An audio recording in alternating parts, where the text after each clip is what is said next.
Chapter 71 of Book of Discovery. A Book of Discovery by M.B. Synge. Chapter 71.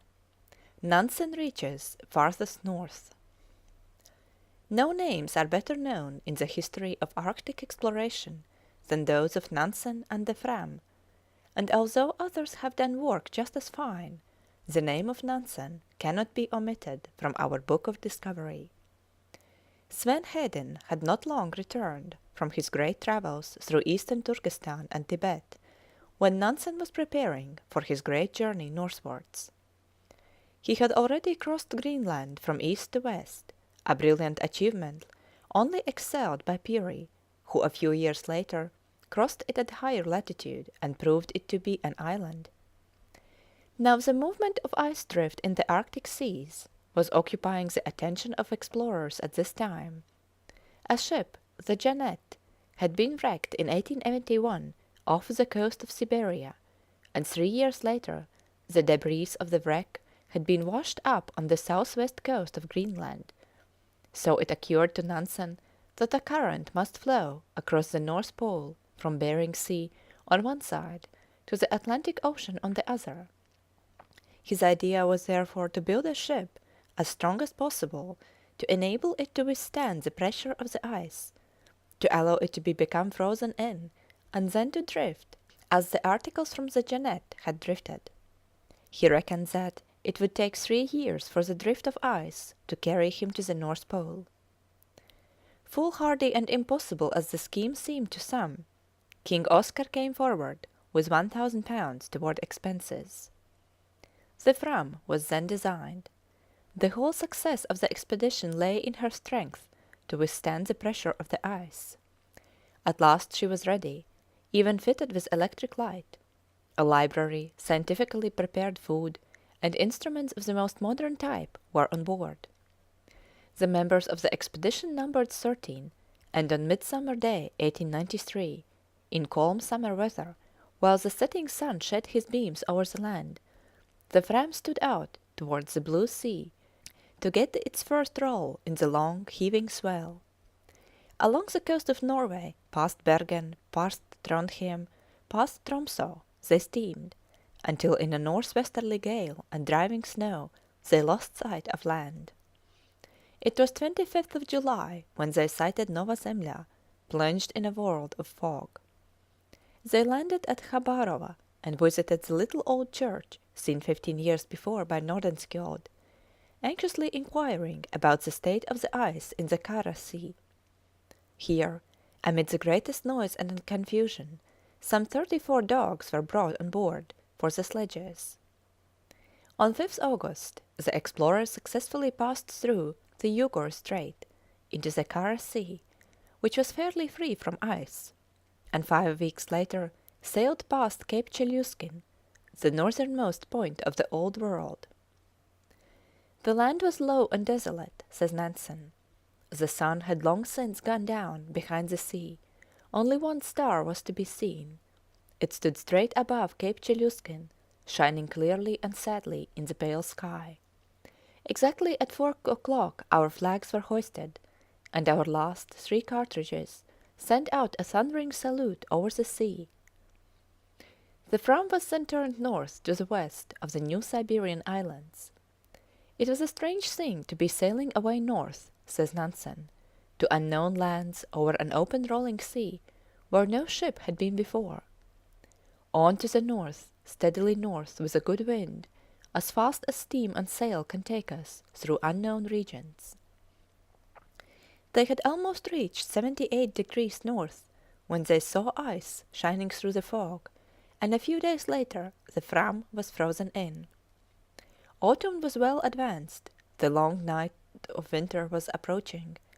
There was nothing to be done except prepare ourselves for it, and we converted our ship, as well as we could, into comfortable winter quarters. By October the ice was pressing round the Fram with a noise like thunder. It is piling itself up into long walls and heaps, high enough to reach a good way up the Fram's rigging. In fact, it is trying its very utmost to grind the Fram into powder. Christmas came and went. The new year of 1894 dawned with the thermometer 36 degrees below zero. By February, the Fram had drifted to the 18th degree of latitude.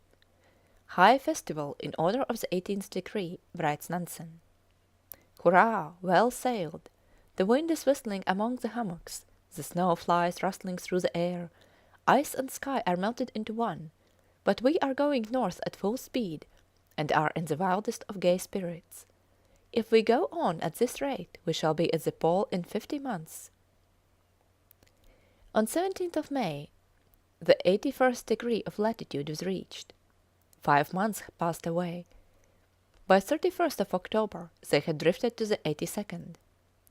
A grand banquet today, says Nansen, to celebrate the 82nd degree of latitude. We are progressing merrily towards our goal. We are already halfway between the New Siberian Islands and Franz Josef Land, and there is not a soul on board who doubts that we shall accomplish what we came to do, so long live merriment. Now Nansen planned the great sledge journey, which has been called the most daring ever undertaken. The winter was passed in peaceful preparation for a start in the spring.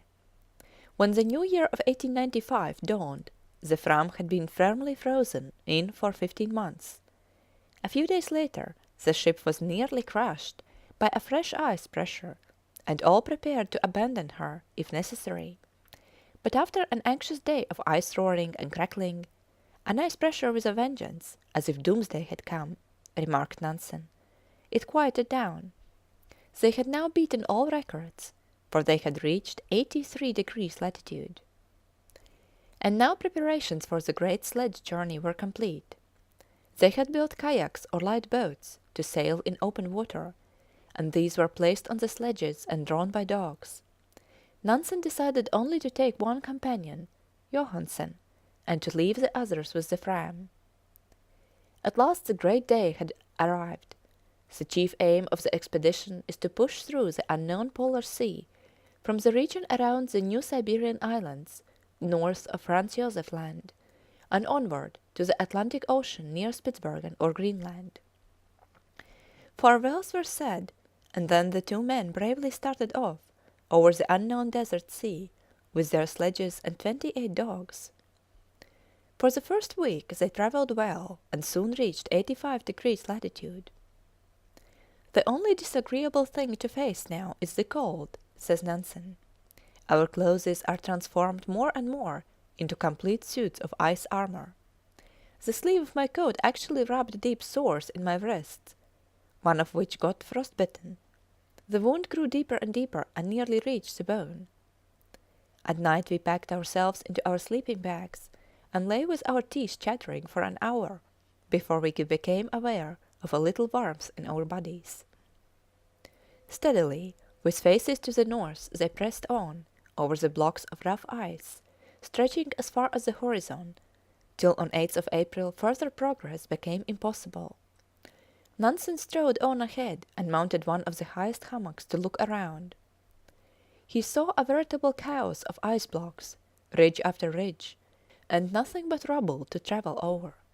He therefore determined to turn and make for Franz Josef Land, some 450 miles distant. They had already reached 86 degrees of latitude, farther north than any expedition had reached before.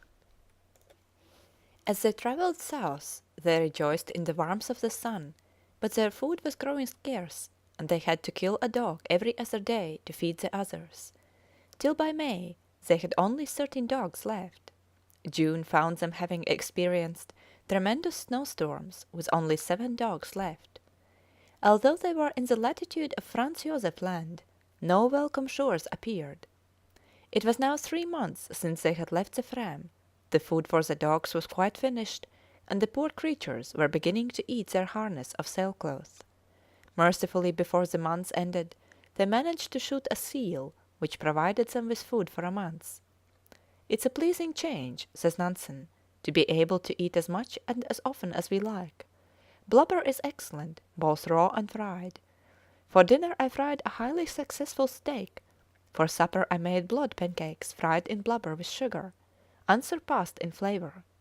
And here we lie up in the far north, 2 grim, black, soot-stained barbarians, stirring a mess of soup in a kettle, surrounded on all sides by ice covered with impassable snow.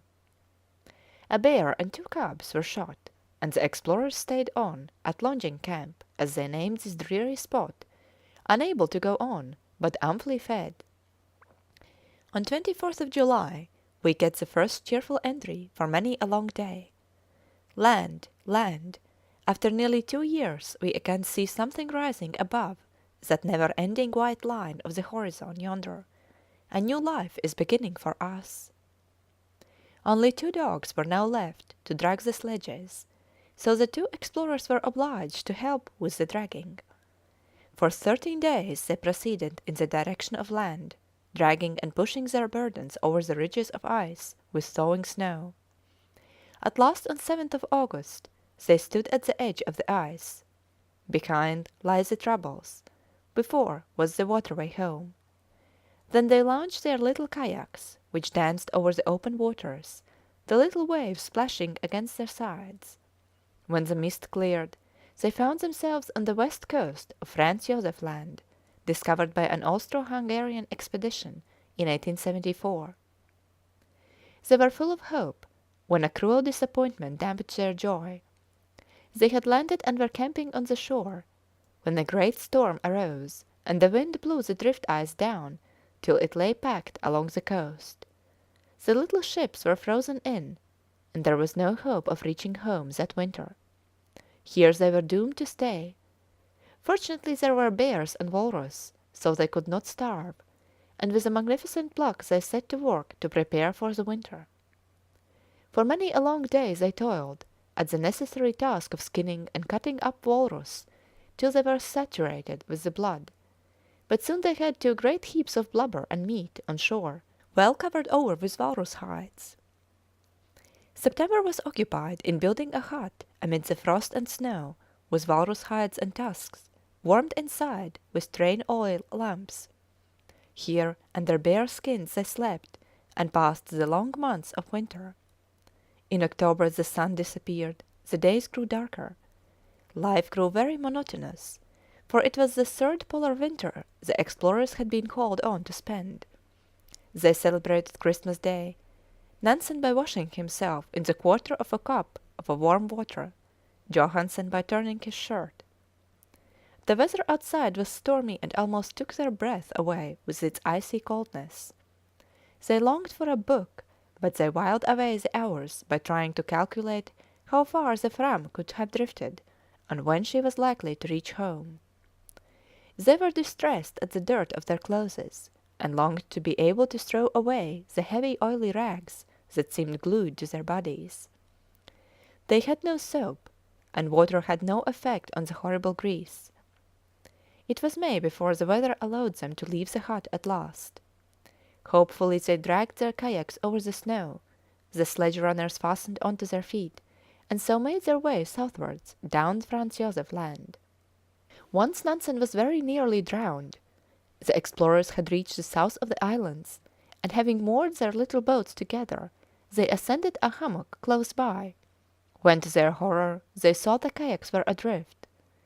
Nansen rushed down, threw off some clothes, and sprang into the water after them.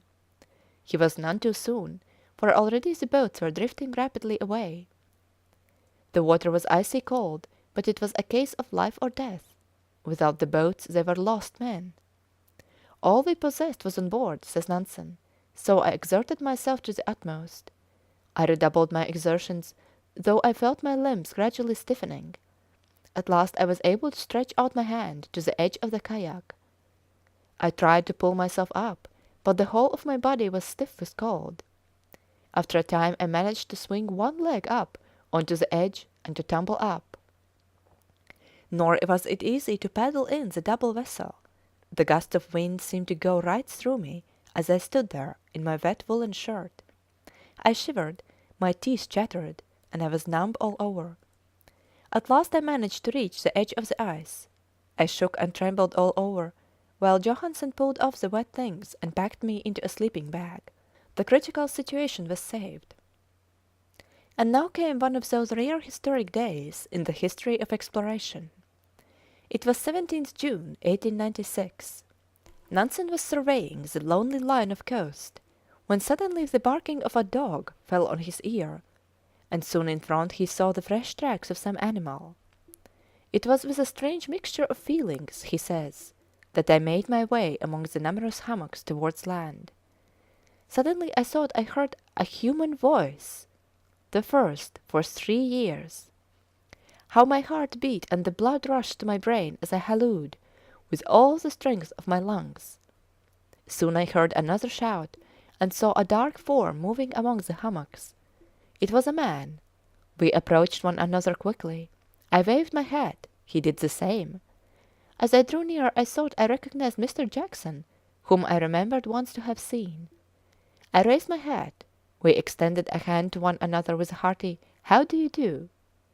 Above us a roof of mist, beneath our feet the rugged-packed drift ice. "Aren't you Nansen?" he said. "Yes, I am," was the answer. And seizing the grimy hand of the Arctic explorer, he shook it warmly, congratulating him on his successful trip. Jackson and his companions had wintered at Cape Flora, the southern point of Franz Josef Land, and they were expecting a ship, the Windward, to take them home. On 26 July the Windward steamed slowly in, and by 13th of August she reached Norway, and the news of Nansen's safe arrival was made known to the whole world. A week later the little Fram, strong and broad and weather-beaten, also returned in safety, and on 9th of September 1896 Nansen and his brave companions on board the Fram sailed up Christiania Fjord in triumph. He had reached a point farthest north and been nearer to the North Pole than had any explorer before. End of chapter 71.